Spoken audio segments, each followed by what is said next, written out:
À 4 heures du matin, alors que toute la ville dormait encore sous un ciel noir et silencieux, Svetlana faisait un rêve parfaitement banal et parfaitement heureux. Dans son rêve, elle était assise au bord d'une plage, une part de pizza à la main, le vent tiède dans les cheveux, sans obligation, sans bruit, sans tension, puis, brutalement, son téléphone s'est mis à vibrer sur la table de nuit comme s'il était possédé. Une vibration sèche, agressive, répétée, celle qui ne laisse aucun doute. Ce n'est pas un appel normal, c'est un problème. À moitié endormie, la gorge sèche, les yeux encore collés de sommeil, elle a tendu la main à l'aveugle, attrapé le téléphone et décroché sans même regarder l'écran. Et là, avant même qu'elle ait eu le temps de dire un mot, une voix a explosé dans le silence de l'appartement. C'était sa belle-mère. Pas un bonjour, pas une excuse, pas un « je ne te réveille pas ?» Non, directement un ordre. « Svetlana, tu es sourde ou quoi ? Je suis déjà dans le bus. J'arrive dans 1 heure. Prépare-toi à m'accueillir et j'espère qu'il y aura du borsch sur la table. Je n'ai rien mangé depuis hier soir. » En 1 seconde, tout le sommeil de Svetlana s'est évaporé. Son cœur a bondi, comme si on venait de lui jeter un seau d'eau glacée en plein visage. Elle est restée figée, les yeux grands ouverts dans l'obscurité, à fixer le plafond, pendant que dans la chambre, son mari, Sergueï, continuait de ronfler paisiblement, inconscient du cataclysme qui venait de s'abattre sur leur samedi matin. Et soudain, devant ses yeux fatigués, elle a revu toute la scène, avant même qu'elle n'arrive. La porte qui s'ouvre à l'aube, le grand sac énorme traîné dans l'entrée, les pommes de terre encore couvertes de terre, les bocaux suspects, l'odeur de cave, les critiques, les remarques, les soupirs, les comparaisons, les humiliations déguisées en conseils. Et quelque chose, cette fois, a craqué en elle, parce que ce n'était pas la première fois, ni la deuxième, ni même la 10e. Depuis 3 ans, sa belle-mère débarquait dans leur vie comme une tempête sans prévenir, toujours avec ce même aplomb, cette même certitude d'avoir tous les droits, cette même manière de traiter leur appartement comme une annexe de sa propre maison, et Svetlana comme une domestique, en retard sur ses obligations. 3 semaines de suite, chaque samedi, c'était devenu un rituel infernal.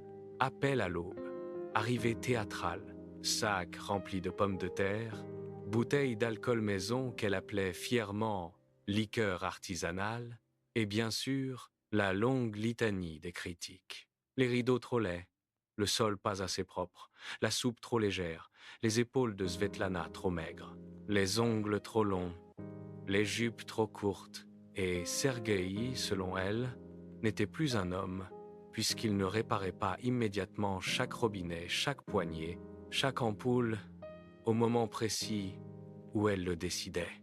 Alors ce matin-là, à 4 heures passées, dans la pénombre de sa petite cuisine, en serrant le téléphone dans sa main, Svetlana n'a plus cherché à faire semblant. Quel borsch, exactement? Il est 4 heures du matin, les gens dorment. Et vos pommes de terre, vous les avez au moins lavées cette fois? Ou elle arrive encore avec tout le potager accroché dessus? Au bout du fil, un silence. Un vrai.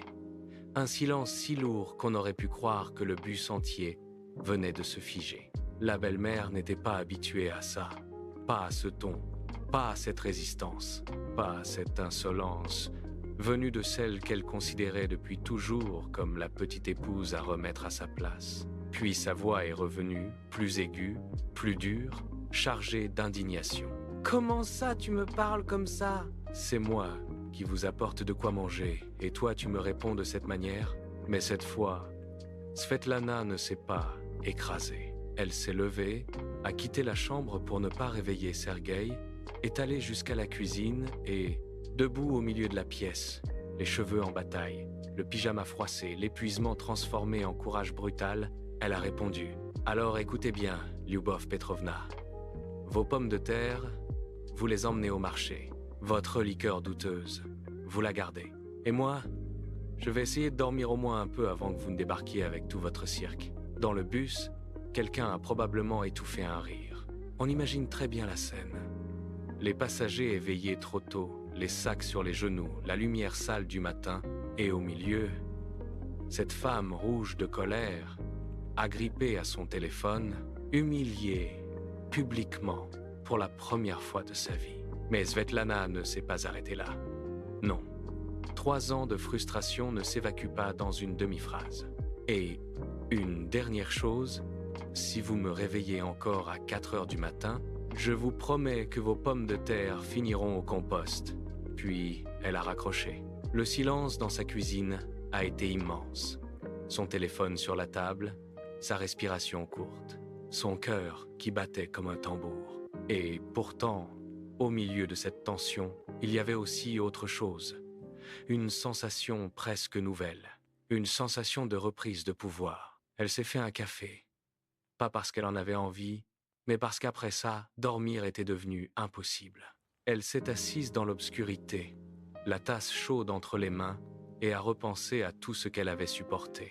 La dernière fois, sa belle-mère était arrivée avec un sac de cornichons qui empestait tellement fort que la cuisine avait dû être aérée pendant 2 jours. Une autre fois, elle lui avait offert une paire de chaussons taille 42, en déclarant très sérieusement « C'est pour plus tard, quand tu prendras de l'âge et du volume ». Une autre encore, elle avait passé 1 heure entière à expliquer à son propre fils que sa femme ne savait pas tenir une maison parce qu'elle avait du vernis sur les ongles. Chaque visite était une invasion. Chaque invasion laissait derrière elle des traces de boue, de fatigue, de colère et ce sentiment insupportable que chez elle, Svetlana n'était plus vraiment chez elle. Alors ce matin-là, elle a pris une décision, une vraie, une décision qui ne devait plus changer. Ça s'arrêtait là.